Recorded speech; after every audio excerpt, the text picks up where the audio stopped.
Good morning, ladies and gentlemen, and welcome to AP US History. Today, we'll be talking about the Declaration of Independence. Now, many colonists did fear the First Continental Congress and the Committees of Safety might be going a little bit too far.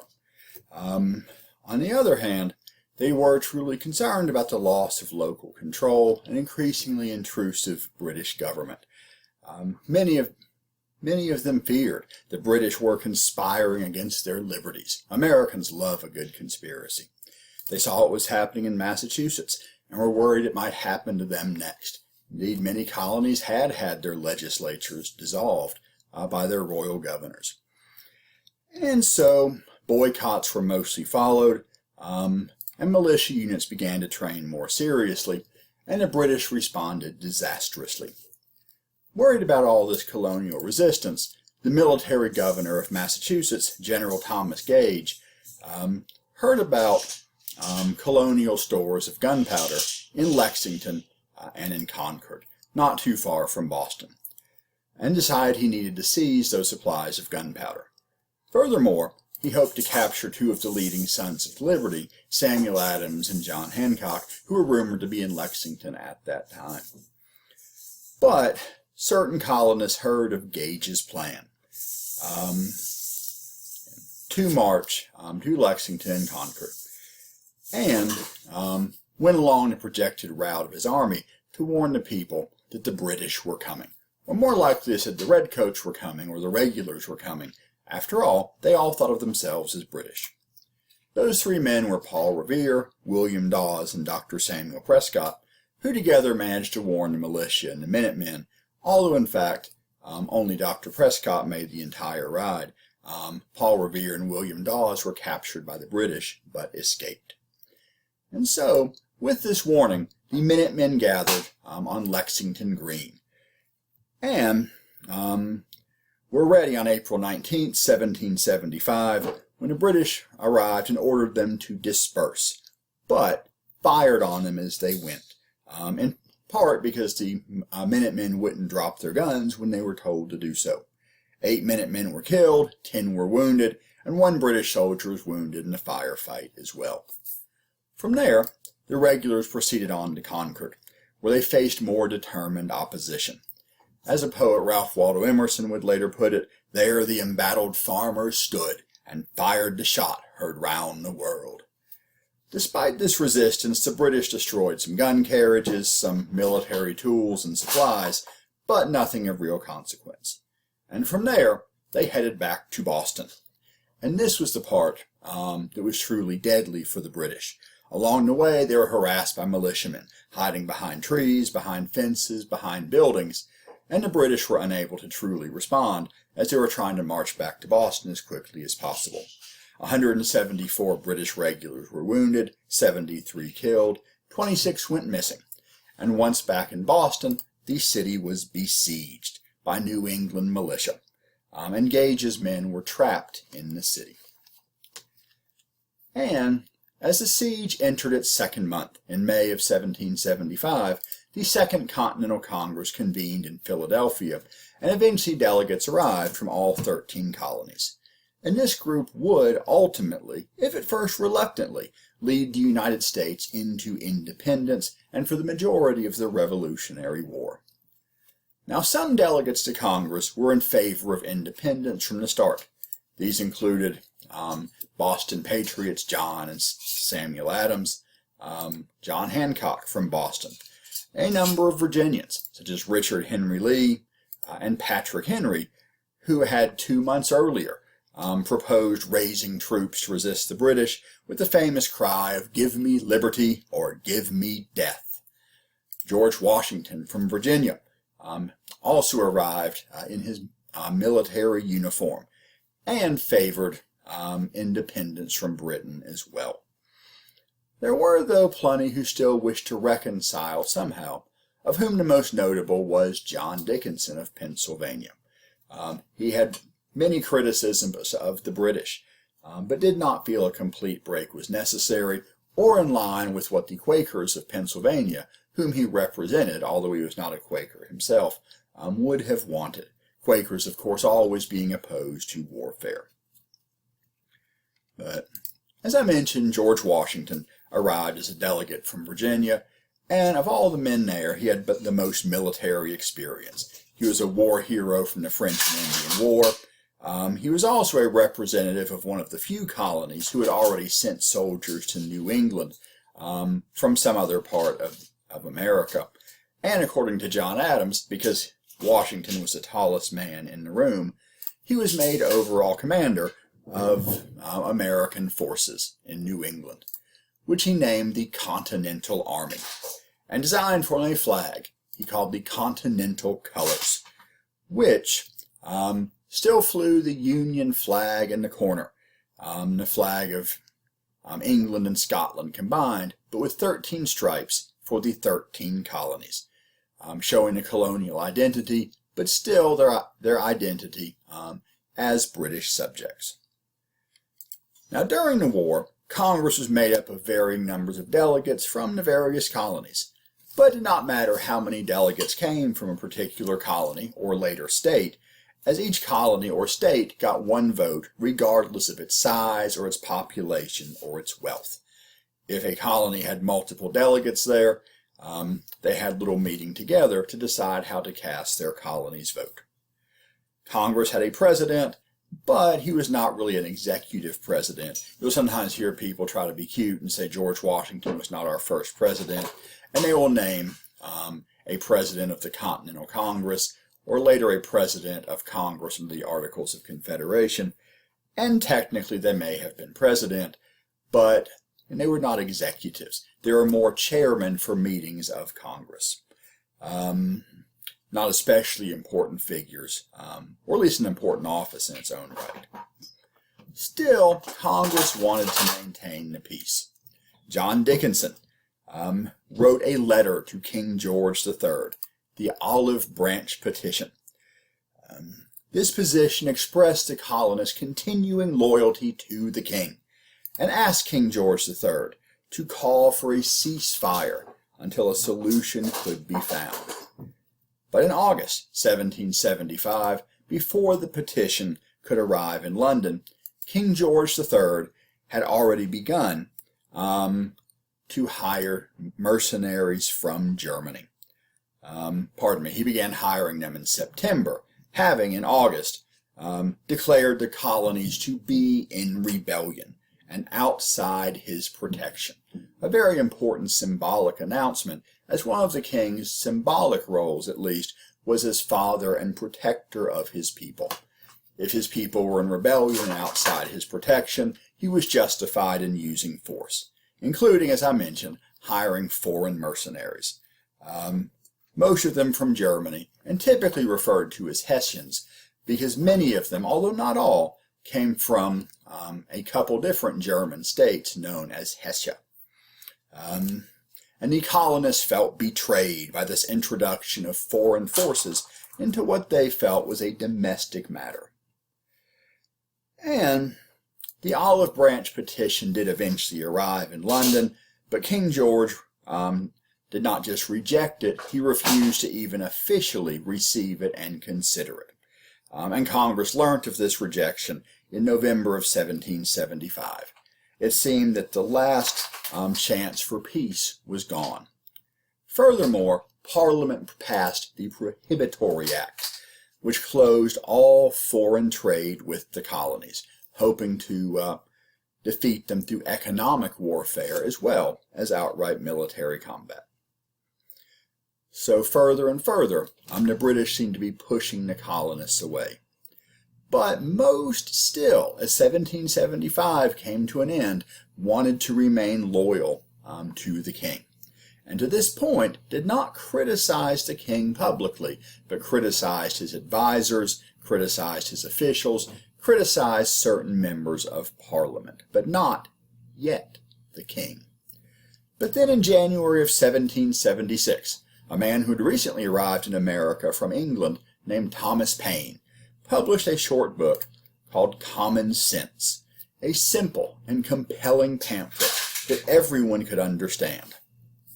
Many of the pamphlets and articles and Other things written by leading revolutionary figures to this point were written by highly educated men who wanted to show off their education, and indeed found that classical allusions, references to Greek and Latin writers, to the latest political philosophers in Europe, was the best way to justify their point of view.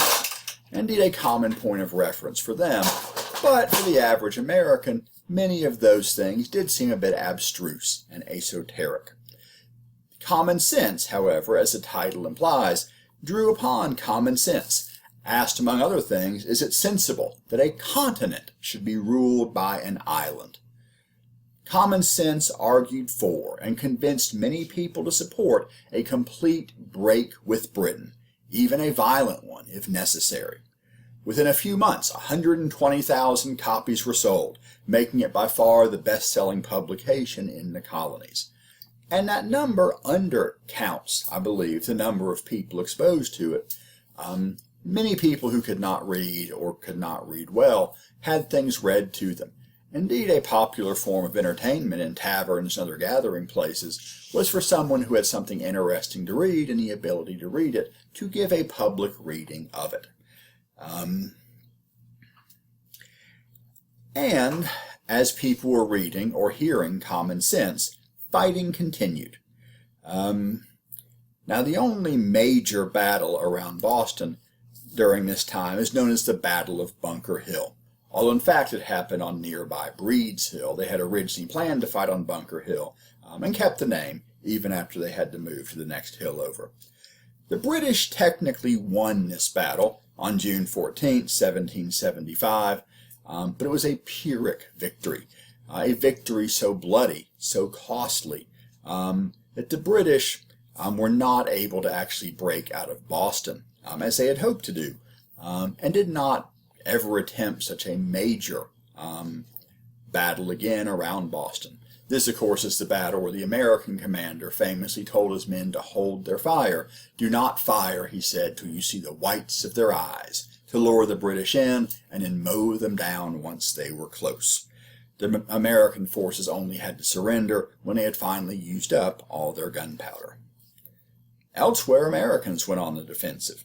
American forces invaded Canada and briefly captured Montreal. Indeed, in Canada, American forces hoped that the French Canadians would welcome Americans as liberators from the British, who were also, they felt, oppressing the French Canadians. But the French Canadians didn't really trust Americans either, particularly New Englanders, who viewed Catholics as barely better than pagans. And despite that victory at Montreal, in a battle at Quebec, American forces were defeated and pushed back. Other American forces, particularly but not only the Green Mountain Boys from Vermont, went to the British fortress of Ticonderoga and caught the guards completely by surprise, capturing the fortress without a fight. The commander of the fort had to surrender in his nightgown to Ethan Allen, who claimed to capture the fort in the name of Congress and the great Jehovah. Benedict Arnold also played a role in capturing Ticonderoga, but most of the credit went to Ethan Allen. And Benedict Arnold would somewhat resent the lack of respect for his important contribution. A trend we will see again in the life of General Arnold. The importance of capturing Ticonderoga was threefold. First, it was a boost to American morale to capture an important fortress. Second, it was an important fortress guarding a major passage between the American colonies and Canada, but mostly it had a large supply of cannons. And American forces began to haul those cannons back to Boston under the command of General Henry Knox, who prior to this had owned a bookstore in Boston. And although he had no personal military experience, he had read many books on military theory and strategy. He eventually got the cannons to Boston, where they were turned on the British forces trapped in the city. They opened fire March 3rd, 1776. After a mere 6 days, March 9th, the British agreed to a ceasefire. And March 17th, almost exactly 11 months after the battles of Lexington and Concord, the British evacuated Boston, along with hundreds of local people who still wished to remain loyal to the king. And March 17th is still officially celebrated as Evacuation Day in Boston. All today is largely overshadowed by St. Patrick's Day on the same date. And during this time, in the spring and early summer of 1776, a number of towns and counties and even colonies began to issue their own local declarations of independence, or at least sent instructions to their delegates in Congress or to their local legislatures, encouraging them to begin working for independence. And so, with the Olive Branch Petition decisively rejected, fighting continuing, and people increasingly inflamed by Thomas Paine's common sense, Congress decided to declare independence, following the proposal of independence by Richard Henry Lee of Virginia. 5 men were chosen to form a committee to write this declaration. These were officially John Adams of Massachusetts, Benjamin Franklin of Pennsylvania, almost certainly the most famous and respected American anywhere in the world, Roger Sherman of Connecticut, whose role in creating the Declaration of Independence was not large, but he would go on to play a very important role in the U.S. government for years to come, including one of the most important compromises in creating the U.S. Constitution. Robert Livingston of New York was on the committee, although again did not play a large role or even sign the Declaration of Independence, having gone back home to New York before it was officially adopted. But he would remain a very important figure in New York, politically, economically, even technologically, funding the construction of the first profitable steamboat in American history. Most important on this committee, of course, was Thomas Jefferson of Virginia, who would do the bulk of the writing of the Declaration of Independence. The draft was considered by Congress, and July 2nd, 1776, Congress agreed to declare independence, and then began to debate and modify Jefferson's declaration. Again, starting July 2nd, 1776, a date John Adams said would always be remembered in American history. 2 days later, July 4th, this modified Declaration of Independence was officially adopted. Although many delegates did not end up signing it until later, mostly in August and September, some even later than that when they just happened to be in town. Indeed, out of fear of reprisals against its signers, the finished, authenticated, signed document was not officially sent to the states until January 1777, after the Continental armies had won a couple of important victories, although of course the states and many people heard the wording of the document long before that. Indeed, just a few days later, a few days after its acceptance by Congress, George Washington read it to the people of New York City, which led to massive demonstrations against British rule. Now, the Declaration of Independence is a statement of purpose, a legal document justifying independence. It has 4 major sections.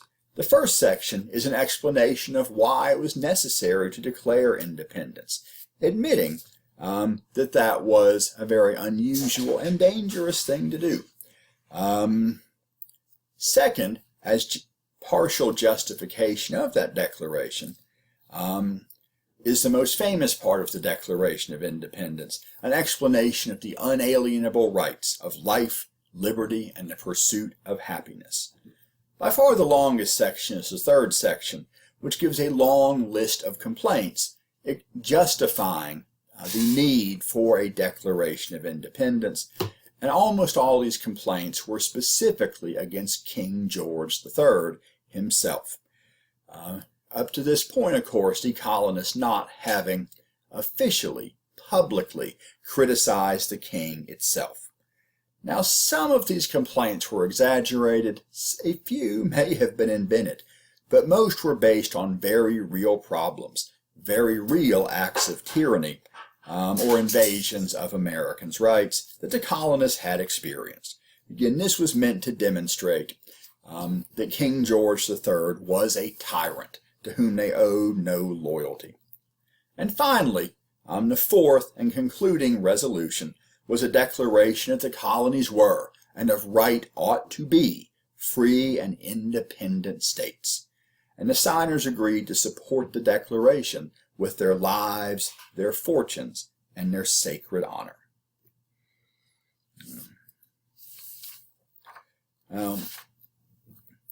And all this was based on the concept of the social contract and the rule of law, the idea that governments must work for the public good rather than the personal interest of the rulers, and the people derive their power from the consent of the governed.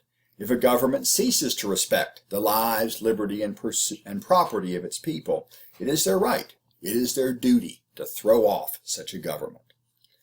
Again, after Mr. Jefferson wrote the Declaration of Independence, Congress debated it, and to make sure that all the grievances listed expressed all the infringements on the rights of the various colonies, and also removed a few things, most famously a criticism of the slave trade that was removed at the insistence of the delegates from South Carolina and Georgia.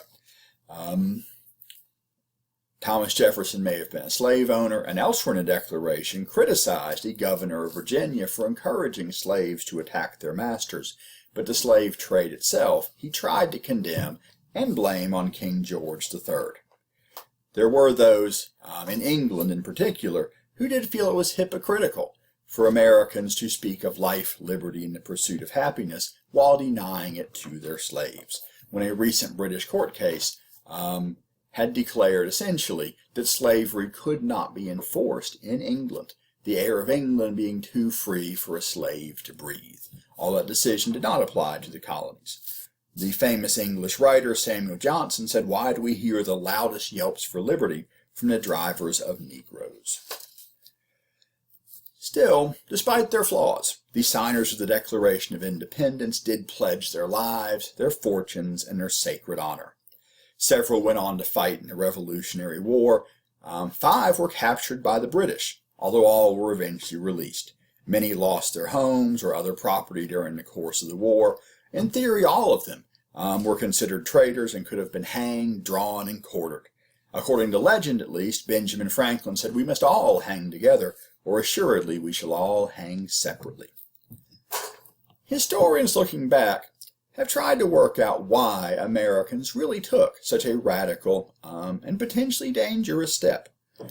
And 3 major theories have emerged.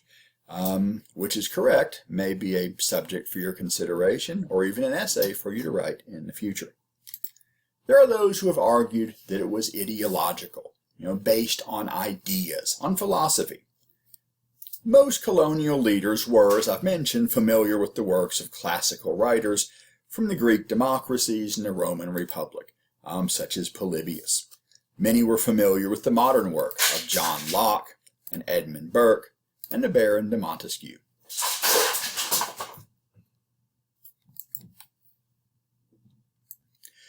And so, as a consequence, many colonists, especially many colonial leaders, it has been proposed, truly believed in the philosophies, the ideas of these writers, taxation without representation, and all the other things they complained of were they feared as real, even if thus far theoretical attacks on their liberty. And so it was really based on philosophies, on theoretical rights that they worried they would lose. Pardon me, there's Baron de Montesquieu, a French philosopher who wrote about different forms of government and heavily influenced the creation of the U.S. Constitution a few years down the road. There are even some who believed philosophically in equality. Very few, but some. Others have said no, it was simply economic. The American Revolution is the world's greatest effort at tax evasion. And to be sure, there were Americans who wanted to avoid all the taxes being passed, the tariffs and other trade restrictions of mercantilism, that did hamper the American economy. Setting their own taxes would let American elites make more money, be more successful, while the poor and people in debt might be able to get out of debt by printing their own paper money if they wanted to, creating inflation, making debts easier to pay off. The British also attempted to limit manufacturing in the colonies. Independence will allow the colonies to develop industry of their own, which the British again tried to eliminate or prevent, so that the colonists would have to buy manufactured goods from Britain. Also, many Americans, especially wealthy plantation owners, especially Virginians, owed a lot of money to British merchants. Many were deeply in debt, and some hoped that with independence from Britain politically, they would also not have to pay off their debts. Although in fact these debts would mostly be honored after the war, although not without resistance from Virginia. Others have argued that it was social. Colonial society was a pyramid, or British society was a pyramid, with the king at the top. Below him, the nobility of various grades, dukes and marquesses and earls and viscounts and barons, baronets and lesser knights. Below that were called the middling sort, businessmen, professionals, what today we might think of as varying grades of the middle class, especially the upper middle class by today's standards. Below them were craftsmen, whether master craftsmen or journeymen or apprentices working for them. Below them were servants, and at the very bottom were slaves. And if the Revolution could knock off the top couple levels of those pyramids, the king and the British nobility, then the colonial leaders, who would have been viewed as the middling sort, large landowners at best in Britain, would go from being around the third level on the pyramid to being the very top. Furthermore, there are those who've argued that at least in the South, being white and not a slave did create a sense of equality. By not being enslaved, all white Southerners were, in a way, free and equal. And freedom was a very important part of their self-identity. And from the other end of the colonies, in New England, where people were fairly homogeneous, largely shared the same culture, they were actually accustomed to ideas that were, by the standards of the day, pretty egalitarian. So there are many different reasons where colonists may have declared independence. Different historians have argued for one theory or another. And it may well be that some colonists were inspired by one of these reasons, some by another, some by a mixture of them. Which is most significant remains a matter of debate. But in any case, independence had been declared. And with this National Declaration of Independence, other states began to issue their own declarations of independence, since each state was a sovereign state. Indeed, almost everywhere outside the United States, a state means an independent country. And furthermore, now being separate from Britain, no longer being royal colonies or proprietary colonies, most colonies began to create new state constitutions. Of these, Pennsylvania created the most progressive constitution in 1776, giving the right to vote to all white men 21 years old or older who paid taxes, but even very small taxes would allow them to vote. The closest America had yet gotten to universal manhood suffrage. Pennsylvania also had a unicameral legislature and no governor. Elections were held each year to keep lawmakers accountable to the people. This would turn out to have some problems, but at the time it was very idealistic. Liberty and equality, democracy and accountability were the watchwords of the day. Although even in America there were those who had some complaints. Abigail Adams, wife of John Adams, reminded her husband that this declaration did not really affect women. Indeed, women were not really fully citizens. They could not vote, they were largely unable to own property, they were held back by other laws. Indeed, under the principle of coverture, a woman was considered basically an appendage of her husband, becoming part of him upon their wedding. Certainly slaves were not getting independence or liberty. Although some British leaders, such as Lord Dunmore of Virginia, the royal governor, offered freedom to any slaves who would fight for the British.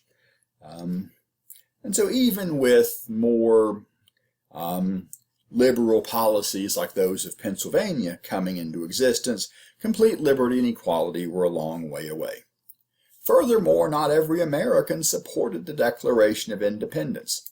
John Adams, many years later, looking back, estimated that during the Revolution, a third of Americans had actually been loyal to the king. A third were indifferent. Only a third, he said, were true blue. So this meant that besides being a war for independence, the American Revolution also became a civil war, with patriots fighting against loyalists, and those Americans loyal to the king, who are also often called Tories, after the British political party that favored royal authority more than the Whigs, who wanted to limit it. And loyalists often had their homes destroyed and their property seized by patriots, although sometimes patriots had their homes and property and lives destroyed by Tories. About a year after independence, in 1777, the Articles of Confederation were proposed to provide a framework of central government for the United States, to truly unite the United States.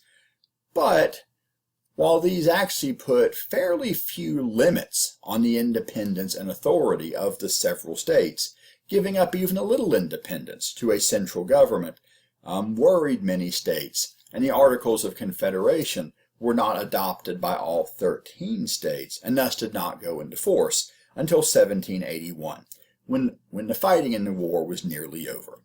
Until then, the Continental Congress ran things basically on improvisational basis.